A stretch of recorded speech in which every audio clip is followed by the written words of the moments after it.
Hey all, Steve from GuitarNiche here. We have a wonderful patient on the bench, which we're going to do some work on. And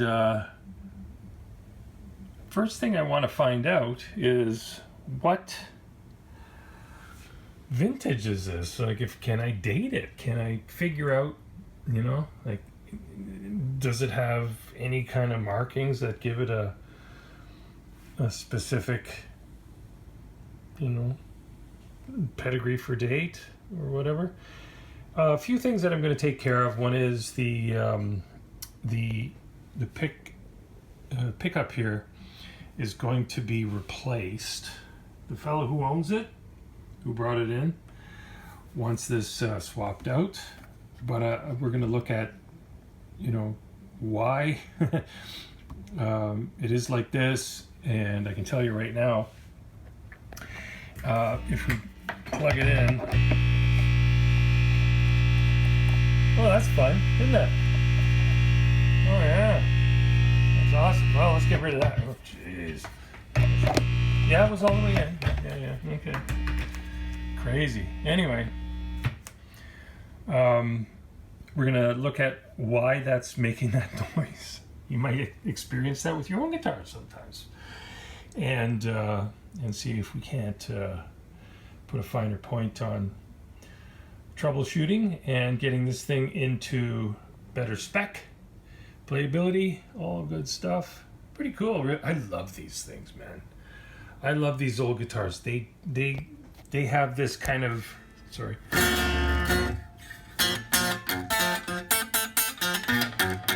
They have this wonky, wonderful, woody goodness to them that comes with age and just gitchy, old school manufacturing from decades ago. You can't manufacture that anymore, or you never could, I should say. But anyway, we'll see what we see. I'm going to start tearing it apart, and we'll try to piece this together and make some chunky how-to videos and tips and things like that. And we'll see how it goes. So we have I'm pretty sure it's a 60's Emperador that we're working on here. I've just taken off the truss rod cover. Look at that beautiful thing going on in there. That's a whole lot of lovely. I haven't put a wrench to it yet, but I can guarantee you that that's going to be a whole lot of fun. Surprisingly though, I did spec out the neck beforehand, really quickly, when it came in, and the neck is actually quite straight. It's actually quite straight. It looks like it's in good nick.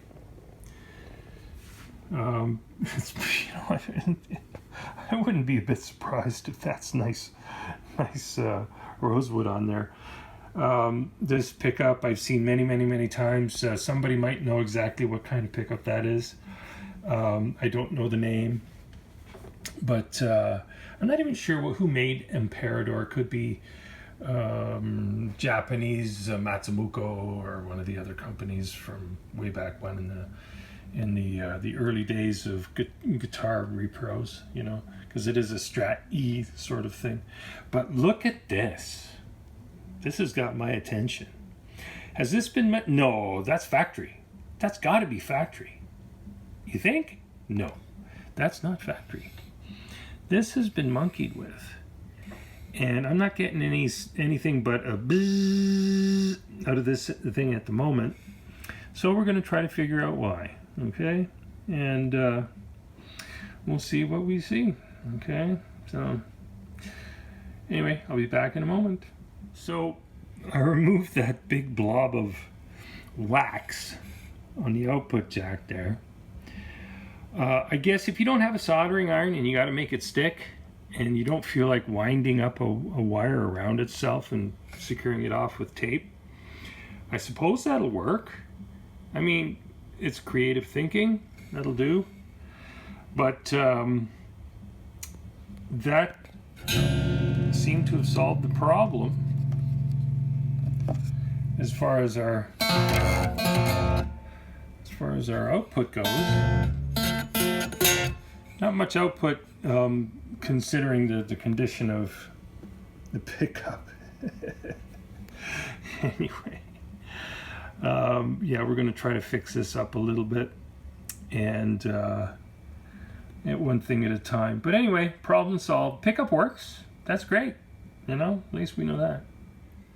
Well, we've extracted the neck from our wonderful Emperador Strat copy. And look at that.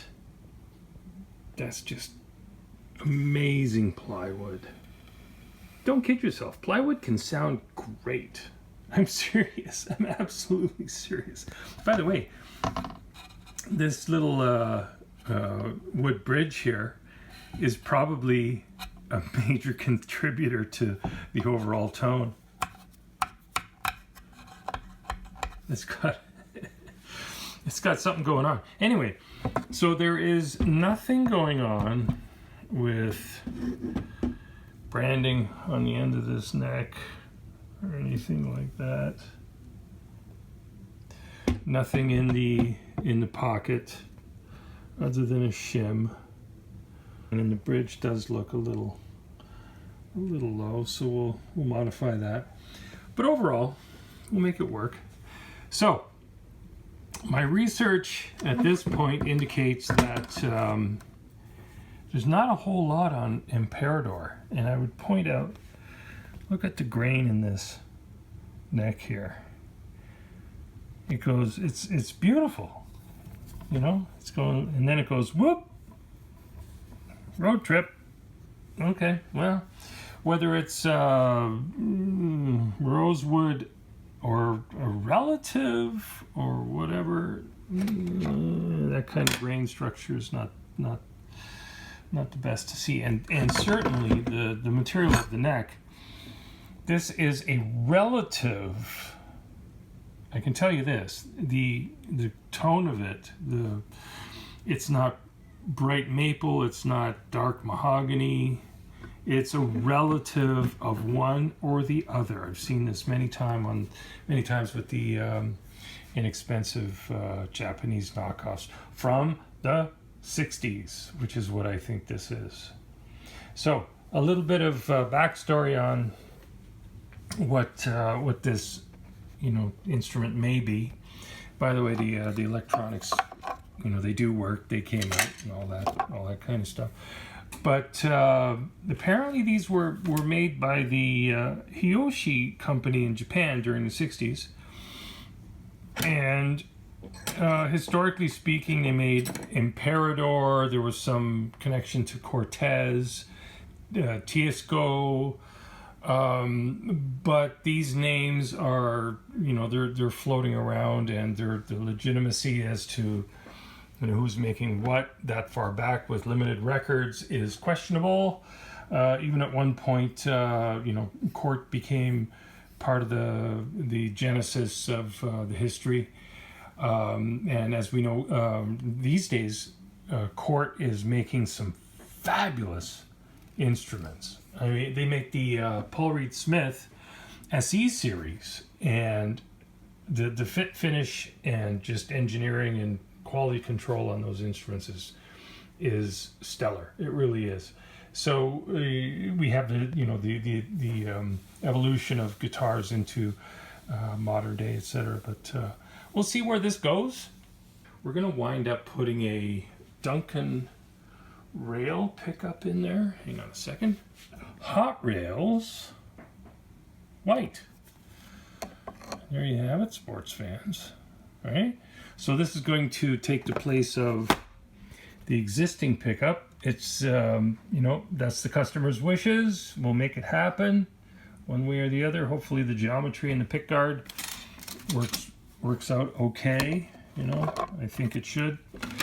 And we'll get out the shoehorn if we have to. So I have the controls here all set up. Nice CTS pot, switchcraft jack. This will be wired modern style. because this is essentially a humbucker style pickup, we're going to stick to conventional wiring. I was not instructed to do 50s or anything special. It's just functionality, which we're gonna achieve, no doubt. And the other thing was dealing with this pickup, this funky doodle pickup. Well, they don't really match up as far as the height adjustment screws. So what I did was I made just a bracket, very simple bracket for it, a retainer to fit the pick guard. Okay, you can see that there's tons of slop in there, and of course, you know what? I could have maybe made a shroud or something, or a surround that would really kind of tighten it up, but it's prohibitive for what the job is going to cost. That's the reality of it. But anyway, for the bracket itself is just a couple of telly style. What are they? 24 count thread. And some, let's see if I can zoom in on that a little bit. Maybe get a little light on that. You'll see, like there's a little rubber, old school single coil mounts and stuff, and that cushions it between the plate and the body of the pickup itself. Reason being that underneath here, the bottom of this pickup is all exposed electronics, and I didn't want to interfere with any of that. I don't think you'd be able to see anything there, but to have anything pressing directly against the electronics, there you can see some of the stuff. Okay, I wanted to keep that from being compromised, any undue pressures and stuff like that. So that will fit in there. It'll look funky. I think functionality is the name of the game with this one. And of course, I've got a couple of springs and stuff ready to go. It's funny how springs always get wrapped around themselves. Just amazingly annoying. A couple of those and a couple of, let's see if I can find them. Here, there we go. A couple of self-tapping screws for the secondary holes in the plate, and that will do. Okay, so next step is of course there's the, hang on a second, of course there's the dress knobs. They'll look just dandy once they're fixed up. Okay, and the original one, they're long gone. I mean, I don't, yeah. Anyway, so the next step is wiring everything and getting it functioning electronically, and then we're on to setup mode, which is actually getting the guitar playable. That will be our next excursion into Emperador land. This is pretty cool. These kind of jobs are great. Hopefully the end result is as satisfying as getting it there. Clunky, junky, funky, but some of the best sounds you will ever hear. Anyway, thanks a lot. Thanks for coming out, and we'll carry on. Cheers. So during the layout process of getting these larger CTS pots installed there, you'll notice that there's some serious routing there. That's because not only are they, the large pots, but this route is actually, if you look at the outline of the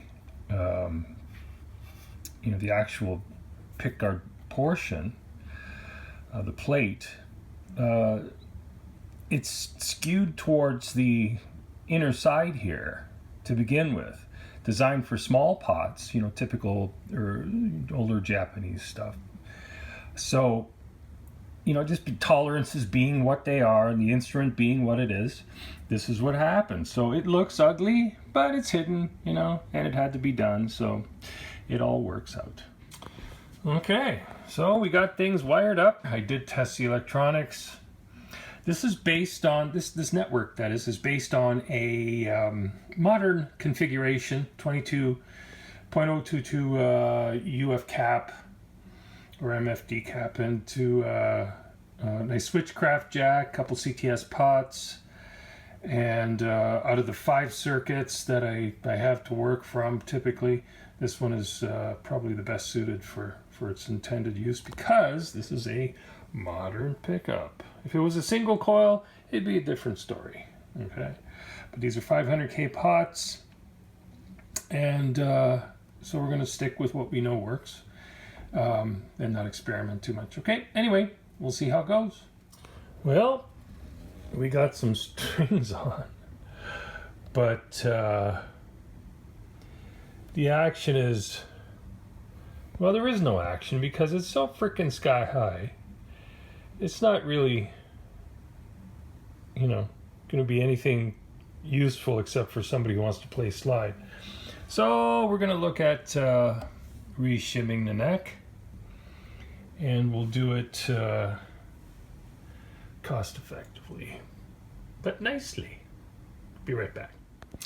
Well, we got a 65 thou actually shim in there, and we're definitely closer, but we're still like sky high, which is, all things considered, is not surprising with these older, you know, Japanese made instruments and stuff. Why am I concerned about this? Well, a couple reasons.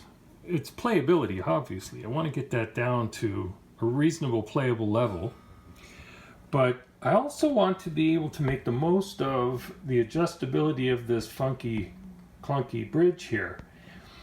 If, you know, as it is right now, I could probably make it work, but I'd be cutting these notches way too low, and I would be setting the adjustment wheels almost on the deck. So that just doesn't make sense since I'm putting shims in there already. I'll just shim it. You know, I'll just shim shalabim. You know, some of these old instruments, I've seen stuff like literally popsicle sticks and like any manner of wonderful ugliness in the neck pockets to make things work.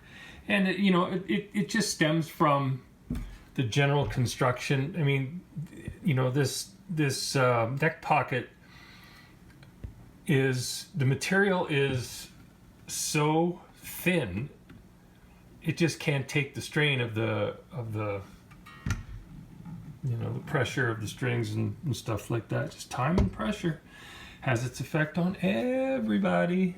That's just the way it goes. Anyway, so the logic is gonna go like so.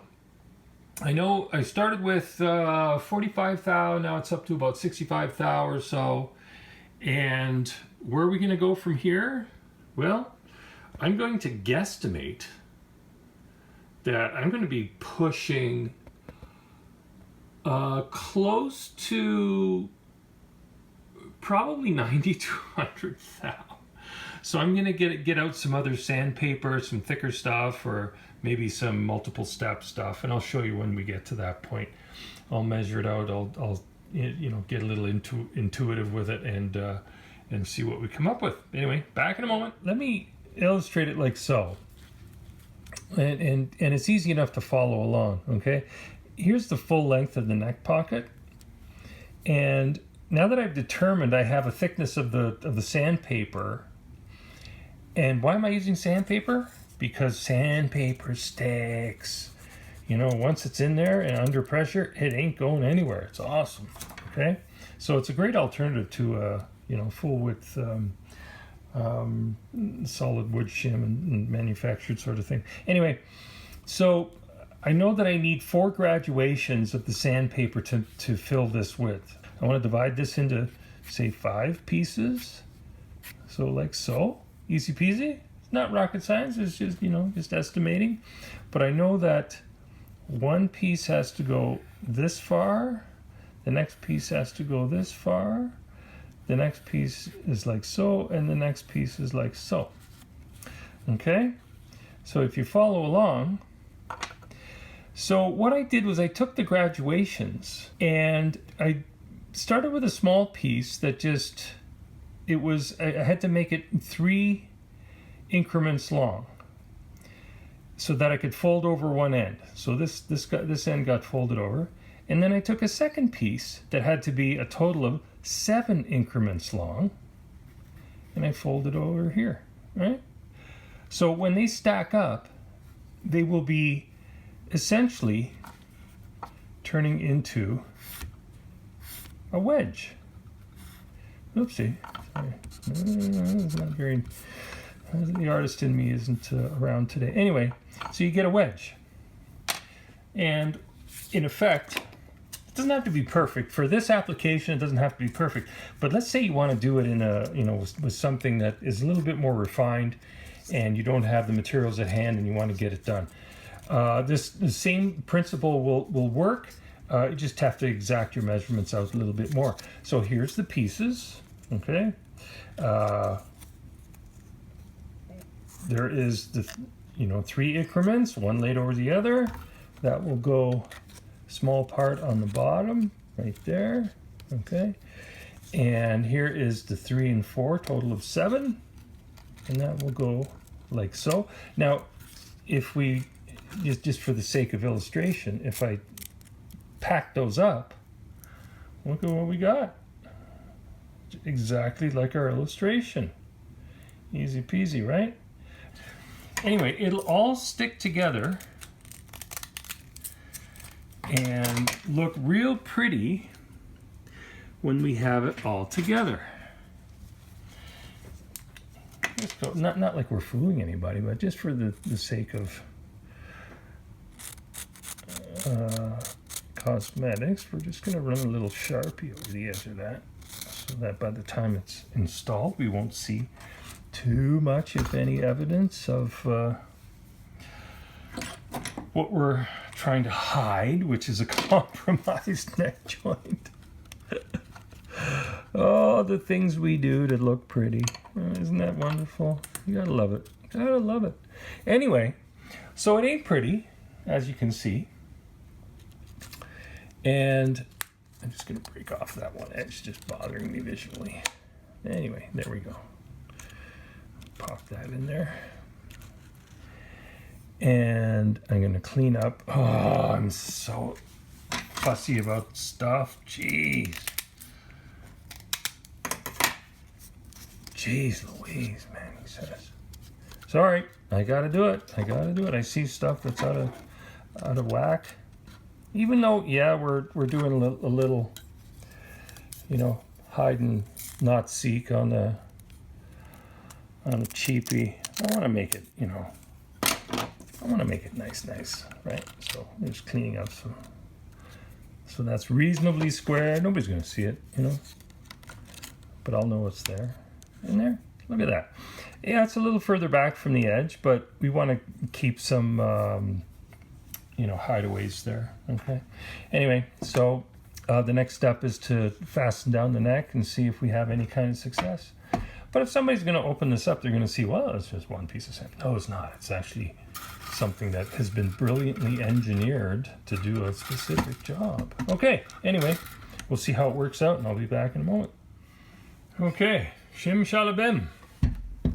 So how did we make out? Well, the evidence is fairly well hidden. I think it looks fine. I don't see anything out of the ordinary. But the best part of this whole thing is that the action is within a reasonable spec, which is awesome. So we can work with this, okay? So, getting all things together, Stepping your sandpaper shims can work well if you just use a little bit of ingenuity, and it's like rock solid too. These are fairly aggressive bolts in the back. This old thing, you know, made by the J.A. Pan Company. At this point, I have the notches properly cut on the bridge there to match a 9.5-inch radius on the fretboard, and which is surprising, but I guess, you know, it's considering the age of the instrument, the era. It's Fender's doing 9.5. We should do 9.5 too. Okay, sure. But anyway, and then I checked the intonation. It's it's okay for what it is. It's okay. It's like it's not pretty up in the upper registers here, but you know what? We're trying to, you know, make a happy instruments without breaking the bank. It'll be fine. It'll be fine. Anyway, the real issue at this point, I'll try to explain what I have left to do. You can see, if we get right tight on the strings here, okay, at the nut, oh, there's some repair work that we need to do there. Okay, first string's got to come down, second string's got to come up, third string is a wreck, fourth string is okay, fifth string is, you know, it's a low rider, you might say, and the sixth string, it needs some help. So we're going to repair all that stuff, and that's a fairly simple process. We're going to use whatever we have handy that's hard. In this case, I'm going to use bone dust. I will use that to fill in the slots and get the job done. It's just a good natural material to work with, plentiful, and all that good stuff. The truss rod, while I'm here, the truss rod actually works surprisingly well for an instrument of this particular vintage and abuse and age, because by the looks of it, it was covered in stickers at one point. The back of it is just horrendous. I mean, it's a shit show. So it's been treated like a redheaded stepchild. No offense to redheads, okay? But yeah, so amazingly enough, the truss rod works frickin' primo. And I did find that the neck was over straight. It's got a set of 10s on it. And it did come with some strings on it, so we know that there was pressure on it, so it had, it's not like it was a springboard that needed to sit for a couple days or so. There were actually a few high frets on this side here. I haven't checked the bass side yet, but the treble side was a little problematic. All I did was I found out where the frets, where it was fretting out. I think it was the typical, I think it was 11 to 12 was proud, or 13. And I just pulled the string out of the way with one hand and just literally, bam! And smacked that fret down. And then I found a couple other spots that I did the same thing, and you would not believe, it's night and day. I mean, if you want to go the distance and glue everything down, that's fine. But in this case, it's not necessary, because this thing is decades old. It's really in good shape to begin with, so I didn't see the any value in gluing anything down, because once it reseated, it was solid. It didn't buzz. It's not doing anything squirrely. So, you know, and it's a beautiful piece of wood. I mean, it really is. Some of this stuff just is absolutely amazing. And I have to adjust the pickup height. We'll get back to it after I repair the nut, make some further adjustments, and we are good to go.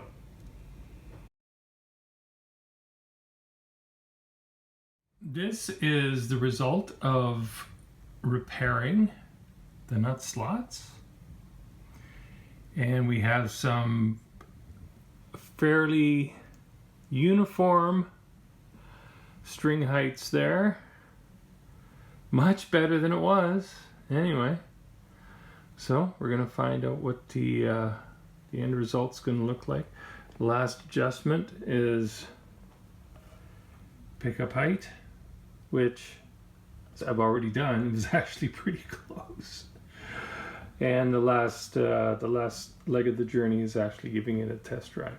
Anyway, first impression is, yeah, this is a couple $100 worth of guitar that will keep up with anything in the $2,000 range any day. Okay, so we got our Emperador all in one piece, and it turned out just peachy. I mean, the electronics work as they should, you know, but the neck is nice and straight. Intonation is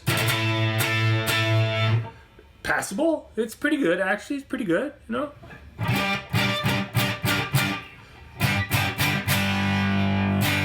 And it holds a tune. You can beat it up and not feel bad about it.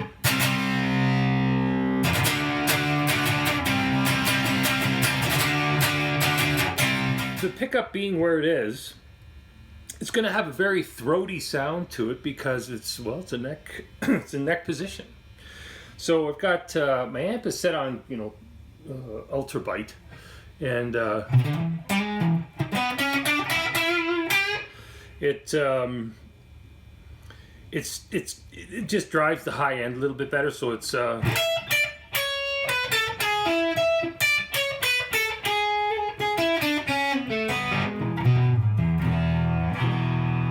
got a little bit more clarity to it.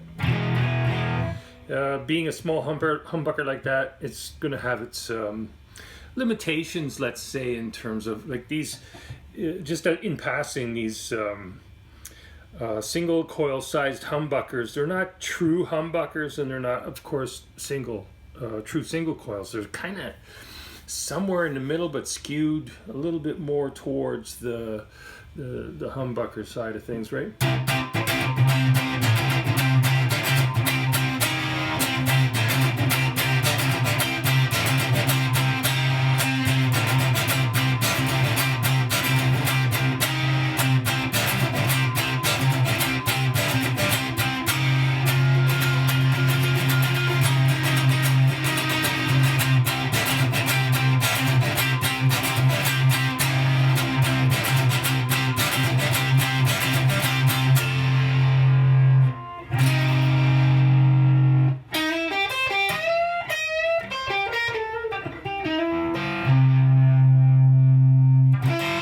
Anyway, it works just great.